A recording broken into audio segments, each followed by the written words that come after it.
જય શ્રી રામ મિત્રો, મારા વિડીયોઝ લાંબા હોય છે એટલે ઊંઘતી વખતે સાંભળવા અને જો તમે હનુમાનજીના ભક્ત હો તો વિડીયોને લાઇક અને ચેનલને સબસ્ક્રાઇબ કરવાનું ભૂલશો નહીં, જેથી હનુમાનજીની કથા વધુને વધુ લોકો સુધી પહોંચી શકે. હવે હનુમાન પુરાણનો 11મો ભાગ સમુદ્રો લાંઘન. મિત્રો, કથાનો આરંભ કરતા પહેલાં તમને જણાવી દઉં કે આ કથામાં તમને બહુ જ આનંદ આવવાનો છે અને તમે તમારા જીવનની સમસ્યાઓનો ઉપાય પણ આમાંથી મેળવી શકશો. ધન્યવાદ. સમુદ્રો લાંઘન. વાનરો અને રીંછોના સમગ્ર સમૂહમાં એક છેડેથી બીજા છેડે સુધી સમાચાર પ્રસરી ગયા હતા. સીતાજીનો પત્તો લાગી ગયો છે. લંકાપતિએ સીતાજીને એક ઉપવનમાં સશસ્ત્ર રાક્ષસીઓના પહેરા નીચે રાખ્યા છે. સીતાજી લંકામાં છે એ સમાચાર સાંભળતા જ વાનરો તો ખૂબ ગેલમાં આવી ગયા. પોતાના અસલ સ્વભાવ પર આવી જઈ ઉપરા ઉપરી નાચવા અને કૂદવા લાગ્યા. જાંબુઆને મોટેથી ગર્જના કરી. એ સૌને નાચતા કૂદતા બંધ કર્યા અને ગંભીર સત્તાવાહી સ્વરે જાંબુવાન બોલ્યા, રાક્ષસરાજ રાવણના ઉપવનમાં સીતાજી બંધનાવસ્થાની યાતના ભોગવી રહ્યા છે, ત્યારે આમ નાચતા કૂદતા તમને શરમ નથી આવતી? સંપાતિ પાસેથી સીતાજીની માહિતી મળી ગઈ છે એટલે કઈ આપણું કર્તવ્ય પૂરું નથી થઈ જતું?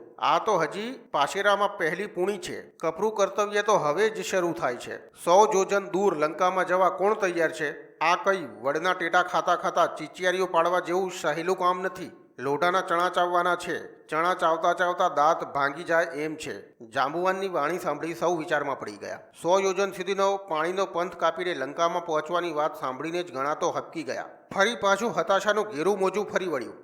યુવરાજ અંગદ ઊભા થયા. વાનર અને રીંછોના સમૂહ તરફ નજર ફેરવી બોલ્યા, બોલો ભાઈઓ, 100 યોજનનું આ અંતર ઉલ્લાંઘીને સીતાજીની શોધમાં જવા કયો સાહસવીર તૈયાર છે? નવયુવાન વાનરોમાં મહત્વનું સ્થાન ધરાવતો ગજ બોલ્યો, બહુ તો 10 યોજનની લાંબી છલાંગ હું લગાવી શકું. 100 યોજનનું અંતર કાપવાનું આપણું કામ નહીં. ગવાક્ષ ઊભો થઈને બોલ્યો, 20 યોજન સુધી હું જઈ શકું. બાકીના 80 યોજન કાપવાનું આપણું કામ નહીં. ત્યારે હુંય હિંમત કરું તો 30 યોજન સુધી પહોંચી શકું. ઋષભ બોલ્યો. ગંધમાદન બોલ્યો, હું 50 યોજન જઈ શકું, પણ પછીના 50 યોજનનું શું? મારી જળ સમાધિ ત્યાં ને ત્યાં જ થઈ જાય એની તો મને લગીરે ચિંતા નથી, પણ પ્રભુનું કાર્ય અધૂરું રહી જાય એના અફસોસ સાથે મરવું નથી ગમતું. જીવતો રહું તો રાક્ષસો સાથે યુદ્ધમાં લડવાની તક મળે. એવે ટાણે 200-500 રાક્ષસોને ઓછા કરીને મરું તો મારું મૃત્યુય મહોત્સવ થઈ જાય. 60 યોજન સુધી તો હું પણ જઈ શકું. મૈંદ બોલ્યો. 70 યોજન સુધીનું અંતર તો હું પણ કાપી શકીશ. દ્વિવિધ બોલ્યો. સુષેણ આત્મશ્રદ્ધાપૂર્વક બોલ્યો, પ્રભુ કૃપાથી 80 યોજન દૂર તો હું પણ જઈ શકું, તોય 20 યોજનનું ગાબડું પૂરવાનું રહી જાય. અંગદની નજર ચારે દિશામાં ઘૂમી રહી હતી, પણ આંકડો 80 યોજન સુધી આવીને અટકી ગયો હતો. એ આંકડો વટાવવા કોઈ કહેતા કોઈ જ સાહસવીર ઊભો થતો નહોતો. અંગદ એમના સાહસને પડકારતો બોલ્યો, બસ વાનરોની શક્તિનું માપ 80 યોજને જ સીમિત થઈ ગયું. વાનર અને રીંછના સમૂહમાંથી કોઈ જ ઊભું ન થયું એટલે સેનાપતિ જાંબુવાન ઊભા થઈને બોલ્યા, યુવરાજ, મારા દિલને આવું દુઃખ ભૂતકાળમાં ક્યારેય થયું નહોતું.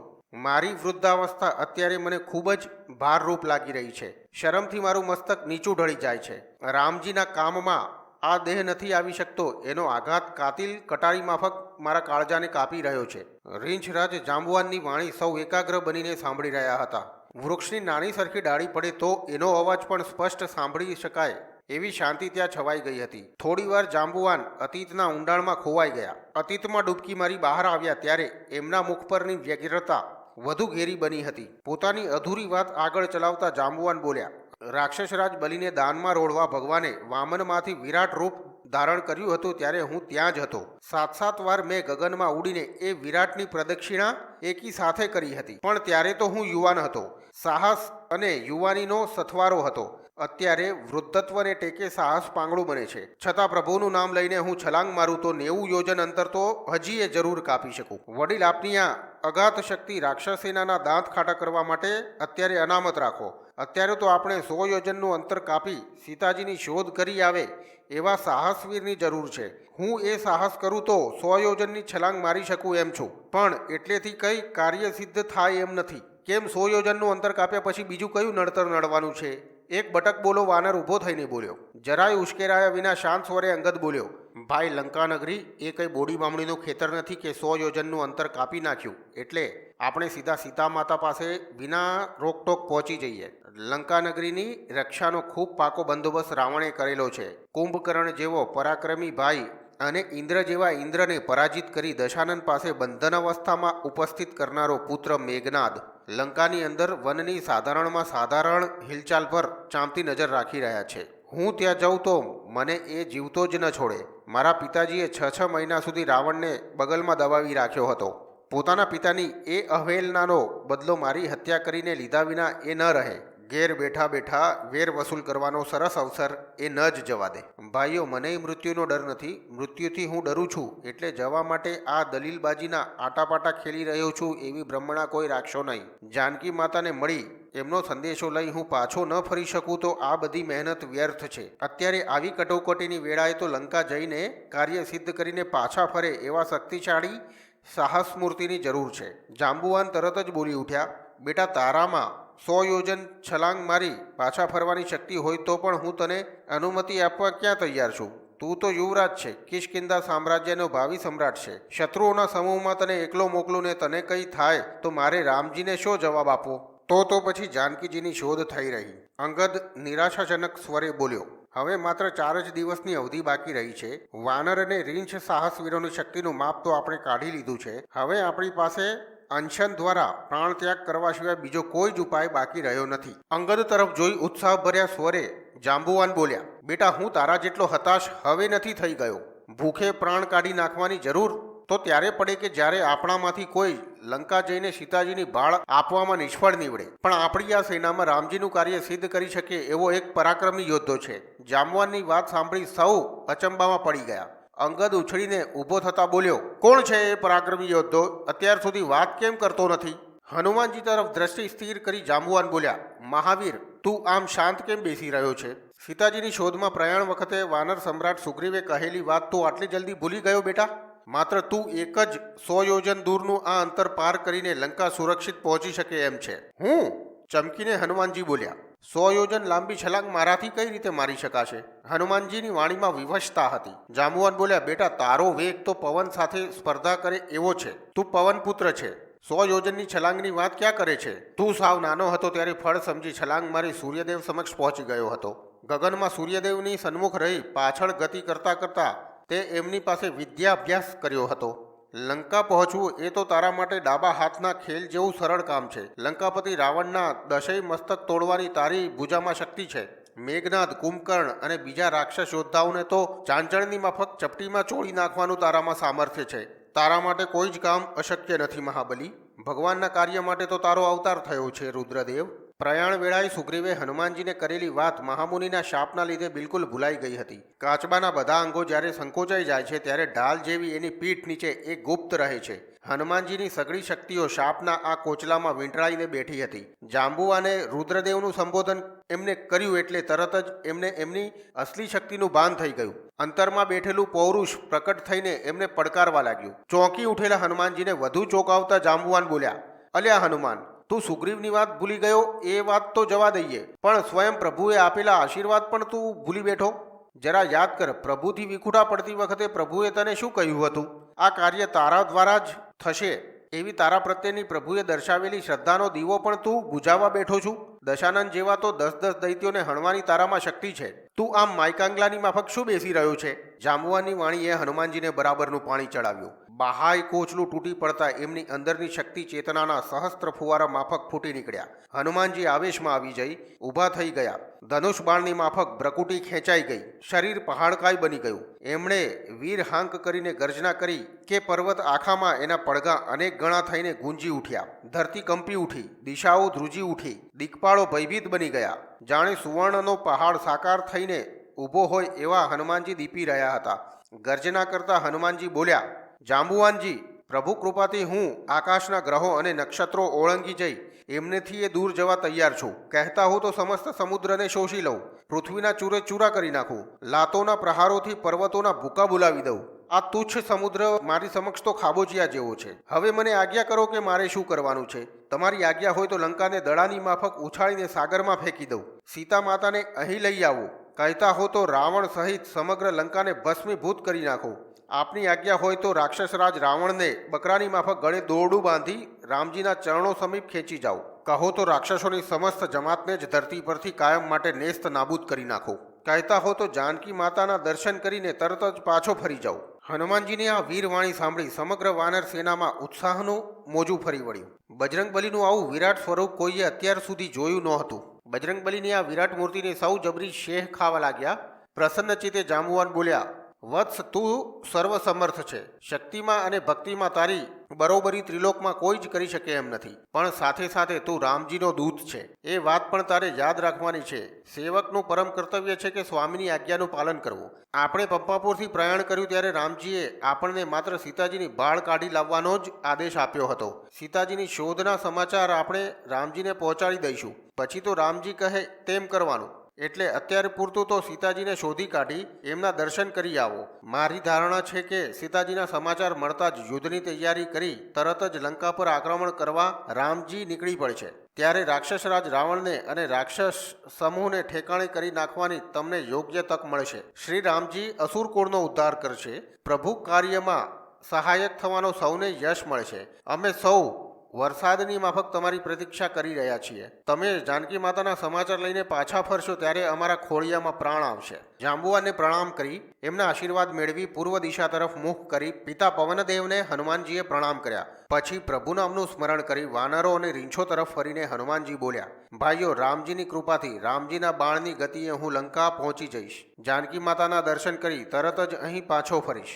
અંતિમ વેળાએ જીવાત્મા પ્રભુના નામનું સ્મરણ કરે છે તો દુષ્કર સંસાર સાગર સહેજે તરી જાય છે. જ્યારે હું તો પ્રભુનો દૂત છું. પ્રભુનું નામ લેતા જ આટલો નાનો એવો સમુદ્ર તરતા વાર કેટલી લાગવાની હતી. રામજીની વીંટી મારા મસ્તકમાં આવેલા બ્રહ્મરંધ્રને સ્પર્શી રહી છે. મારા હૃદય સિંહાસને રામજીની મૂર્તિ વિરાજેલી છે. રામજીના નામનું જ રસના સદાય રટણ કરી રહી છે. પછી હું આ સમુદ્ર ઉલ્લંઘી જાઉં તેમાં તે કયું મોટું પરાક્રમ કરી રહ્યો છું. તમને સૌને મારી નમ્ર પ્રાર્થના છે કે અંશનનો ત્યાગ કરી કંદ મૂળ અને ફળ આરોગી મારા પાછા ફરવાની પ્રતીક્ષા કરજો. આટલું બોલી હનુમાનજીએ પોતાનો જમણો પગ જોરથી એ પહાડી ધરતી પર દબાવ્યો અને દક્ષિણ દિશામાં લાંબી છલાંગ ભરી એમનું સમગ્ર શરીર હવામાં ઉછળ્યું. બંને હાથ આગળ ફેલાવી દક્ષિણ દિશામાં વાયુ વેગે એ ઉડવા લાગ્યા. કૂદકો મારવાથી પહાડની એ શિલા ભાંગીને ભૂક્કો થઈ ગઈ. આજુબાજુના વૃક્ષો મૂળિયામાંથી હલી ઉઠ્યા. એમના વેગથી વૃક્ષોની ડાળીઓ કડક ભૂસ કરતી તૂટી પડી. પવનપુત્રનો એ વેળાએ વેગ ગરુડને પાછા પાડી દે એવો હતો. હનુમાનજીને આમ તીવ્ર ગતિએ લંકા તરફ પ્રયાણ કરતા જોઈ સમુદ્રને મનમાં થયું, આજે કેવો સોનેરી અવસર છે. ઈક્ષ્વાકુ વંશીય મહારાજ સાગરના પુત્રએ મને આટલો વિશાળ બનાવ્યો. મારી પ્રગતિનો જે પ્રેરક છે એમના પ્રપૌત્ર રામજીના કાર્ય માટે બજરંગ હનુમાનજી લંકા પ્રયાણ કરી રહ્યા છે. માર્ગમાં એમને વિશ્રામ મળે એવો મારે પ્રબંધ કરવો જોઈએ, નહીંતર હું કૃતજ્ઞ ગણાવું. મૈનાક પર્વતને આજ્ઞા કરતા સમુદ્રે કહ્યું, મૈનાક, હનુમાનજી રામજીનું કાર્ય કરવા લંકા જઈ રહ્યા છે. હું રામજીને પૂજનીય ગણું છું. તારે પણ એમના પ્રત્યે આદર દર્શાવવા હનુમાનજીના પ્રવાસને સુખદાયી બનાવવા સહાય કરવી જોઈએ. પાણીમાંથી ઊભો થઈને તું બહાર આવ. તારા શિખર પર હનુમાનજીને વિશ્રામ કરવાનું આમંત્રણ આપ. મૈનાક પોતાના અનેક સુવર્ણ અને રત્નજડિત શિખરો સહિત સમુદ્રની સપાટીથી ઉપર આવ્યો. એક શિખર પર મનુષ્યનું રૂપ ધારણ કરી એ ઊભો રહ્યો. સામેથી વાયુ વેગે ધસી આવતા હનુમાનજીને એ ખૂબ દૂર હતા ત્યારથી જ પ્રાર્થના કરવા માંડી, મહાબલી, આપ તો વાયુપુત્ર છો, મહાન શક્તિશાળી છો, ધર્મના જ્ઞાતા છો. આપની પૂજા કરવાની મને સોનેરી તક આજે મળી છે. આપની પૂજા કરવાથી સાક્ષાત પવનદેવની પૂજા થઈ જશે. આપના પિતાજીનો મારા પર મોટો ઉપકાર છે. આશ્ચર્ય પામીને હનુમાનજી બોલ્યા, મારા પિતાજીનો તારા પર ઉપકાર? હા, પહેલાં તો અમને પર્વતોને પણ પાંખો હતી. ગરુડ અને ગીધની માફક અમે પણ વિશાળ ગગનમાં મુક્ત મને ઉડી શકતા હતા. અમારા આ ઉડ્ડયનથી ઋષિમુનિઓ ડરવા લાગ્યા. દેવો અને ગંધર્વોને તો પોતાના વિમાન અમારી સાથે અથડાવવાની ભીતિ લાગી. પૃથ્વી પરના લોકો પણ સદાય ભયભીત રહેવા લાગ્યા. ઉડતો પર્વત ઓચિંતો આવીને પડશે તો અમારા શરીરનો રોટલો થઈ જશે. મારુતિજી, અમારી આ સંભવિત ભીતિથી ક્રોધે ભરાયેલા ઇન્દ્રદેવે લાખો પર્વતોની પાંખો કાપી નાખી. વજ્ર લઈને એ ઇન્દ્રદેવ મારા પર પણ પ્રહાર કરવા દોડ્યા. પણ આપણા પિતાજી પવનદેવે મને આ સમુદ્રમાં સોવડાવી દઈ મારી રક્ષા કરી. હનુમાનજી અને મૈનાક પર્વત વચ્ચે હવે થોડુંક જ અંતર રહ્યું હતું. બંને હાથ જોડી મસ્તક નમાવી પ્રાર્થના ભર્યા સ્વરે મૈનાક બોલ્યો, પવનપુત્ર, આપની સાથે આ પુનિત પ્રેમ સંબંધથી હું સંકળાયેલો છું. આપ તો મારા આદરણીય છો. બીજી બાજુ વરુણદેવે પણ આપની આગતા સ્વાગતા કરવાનો મને ખાસ અનુરોધ કર્યો છે. મારે આંગણે આપ મધુરા ફળ આરોગો, થોડી વાર વિશ્રામ કરો, ત્યાર પછી આપનું કાર્ય કરવા સુખેથી આગળ પ્રયાણ કરજો. મૈનાકની મીઠી પ્રેમભરી વાણી સાંભળી હનુમાનજી બોલ્યા, મૈનાક, તમને મળીને મારું મન ખૂબ પ્રસન્નતા પામ્યું છે. તમારા સ્નેહભર્યા આમંત્રણમાં મારું આતિથ્ય થઈ ચૂક્યું છે. પ્રભુના કાર્યમાં ખૂબ વિલંબ થઈ ગયો છે. અત્યારે જે પળપળ વીતી રહી છે એ એક એક યુગ જેવડી લાગી રહી છે. મારા અંતરમાં શૂળની માફક ભોકાઈને કાર વેદના કરી રહી છે. અત્યારે તો મને પ્રભુનું કાર્ય પૂરું કરવાની ખૂબ ઉતાવળ છે, એટલે ક્ષમા કરજો. વિશ્રામ લેવા તમારે ત્યાં નહીં રોકાઈ શકું. આમ કહીને હનુમાનજીએ મૈનાકને પુનિત સ્પર્શથી પાવન કર્યો અને ઝડપી વેગે આગળ વધ્યા. પવનપુત્રના પુનિત સ્પર્શથી મૈનાકનું તો રોમ રોમ પુલકિત થઈ ઉઠ્યું. મૈનાક અને વરુણદેવે અંતરના આશીર્વાદથી હનુમાનજીને નવાજી દીધા. પવનપુત્રને આમ વાયુ વેગે લંકા તરફ ઉડતા જોઈને સ્વર્ગના દેવોને તો અત્યંત આનંદ થવા લાગ્યો. પણ કેટલાક દેવોને થયું કે લંકાપતિ રાવણ તો અષ્ટાવધાની છે, બળમાં અને બુદ્ધિમાં ભલભલાને ભૂ પાઈ દે એવો છે. બજરંગબલીના બળની તો ખાતરી થઈ ગઈ, હવે એમની બુદ્ધિની પરીક્ષા કરવી જોઈએ. બુદ્ધિમાં ઉણા ઉતરશે તો લંકામાં એમનો ગજ વાગી રહ્યો. દેવોએ હનુમાનજીની પરીક્ષા કરવા નાગમાતા સુરસાને મોકલી. દેવોની આજ્ઞા અનુસાર સુરસાએ ખૂબ જ બેડોળ અને વિકરાળ રૂપ ધારણ કર્યું. આંખોના ડોળા પીળા રંગના હતા, મોઢામાં દાંતો તીક્ષ્ણ હતા, દાઢો દંતશૂળ જેવી ભયંકર હતી. ભલભલા જવા મર્દો પણ જોતા જ છળી મરે એવું ભીષણ રૂપ હતું. સુરસા તો હનુમાનજીના માર્ગમાં જ વિશાળ વિકરાળ જડબું ફાડીને ઊભી રહી. એના જડબાનો નીચેનો ભાગ પાણીને અડેલો હતો, ઉપરનો ભાગ આકાશને સ્પર્શતો હતો. હનુમાનજીને પોતાની સમીપ આવતા જોઈ સુરસા બોલી, હનુમાન, મને ખૂબ ભૂખ લાગી છે. ભૂખના દુઃખથી હું ખૂબ જ આકુળ વ્યાકુળ થઈ રહી છું. દેવોએ મને કહ્યું છે કે તારો ભક્ષ સામે પગલે આકાશ માર્ગે દોડતો આવી રહ્યો છે. દેવોએ તને મારા આહાર તરીકે નક્કી કર્યો છે. મારા મુખમાં તું આવી જા, તને ખાઈને મારી ક્ષુધા તૃપ્ત કરું. આપના મુખમાં પ્રવેશી આપની ક્ષુધા તૃપ્ત કરવામાં નિમિત્ત બની શકતો હોઉં તો હું ખૂબ ભાગ્યશાળી કહેવાઉં. મને જીવનનો કોઈ મોહ નથી, છતાં મારી એક વિનંતીનો આપ સ્વીકાર કરો. લંકા પહોંચી જાનકી માતાના દર્શનથી આંખો પાવન કરી લઉં, ત્યાંથી એમના સમાચાર લઈ મારા આરાધ્ય દેવ રામજીને પહોંચાડી દઉં. પછી જીવનમાં કોઈ જ કામ કરવાનું મારે માથે રહેતું નથી. સીધો આવીને આપના મુખમાં પ્રવેશી જાઉં. મને રોક્યા વિના અત્યારે જવા દેવાની કૃપા કરો. મારા વચન પર થોડોક વિશ્વાસ રાખો. અટ્ટહાસ્ય કરતા સુરસા બોલી, નાગમાતા પાસે તું કૃપા દ્રષ્ટિની આશા રાખી રહ્યો છે? કાન ઉગાડા રાખીને સાંભળી લે.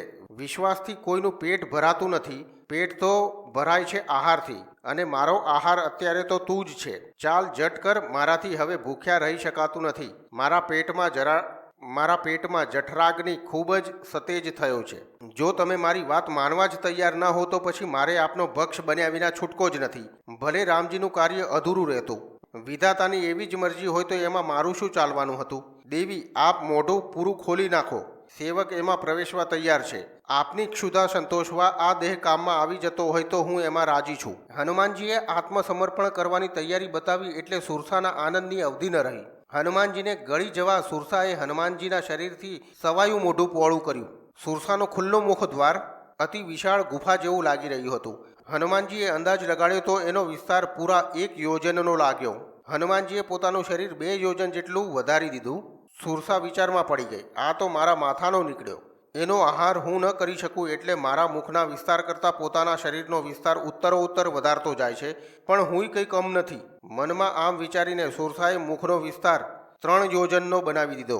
પોતાના મુખ જેવડો મોટો આહાર સાપ સહેલાઈથી ગળી શકે, ગળીને તરત જ પચાવવા જઠર પાસે મોકલી આપે છે. પણ હનુમાનજી તો સુરસાથી મોટું ને મોટું રૂપ કરતા જ રહ્યા. આમ એકબીજાની સ્પર્ધા કરતા સુરસાના મુખનો વિસ્તાર 1000 યોજનનો થઈ ગયો. વિચ્છણ બુદ્ધિ ધરાવતા હનુમાનજીએ તરત જ નાના ઉંદર જેવડું પોતાનું રૂપ અણીમા સિદ્ધિથી કરી લીધું અને સુરસાના મુખમાં પ્રવેશી ગયા. સુરસાના વિશાળ મુખમાં પળવાર પૂરતા જ પ્રવેશી તરત જ હનુમાનજી બહાર નીકળી આવ્યા. સુરસાને કઈ સમજણ પડે એ પહેલાં જ હનુમાનજી બહાર નીકળી બોલી ઉઠ્યા, માતાજી, હું તો હવે મુખમાંથી અનાયાસે બહાર નીકળી ગયેલો એઠો કોળિયો કહેવાઉં. ઉચ્છિષ્ટ તો આપ કોઈનું ખાતા જ નથી. બોલો, હવે આપણી બીજી ઈચ્છા પણ જણાવો. આપની એ ઈચ્છા પરિપૂર્ણ કરતાં મને આનંદ થશે. હનુમાનજીની ચાલબાજી સુરસાના સમજવામાં સારી પેઠે આવી ગઈ.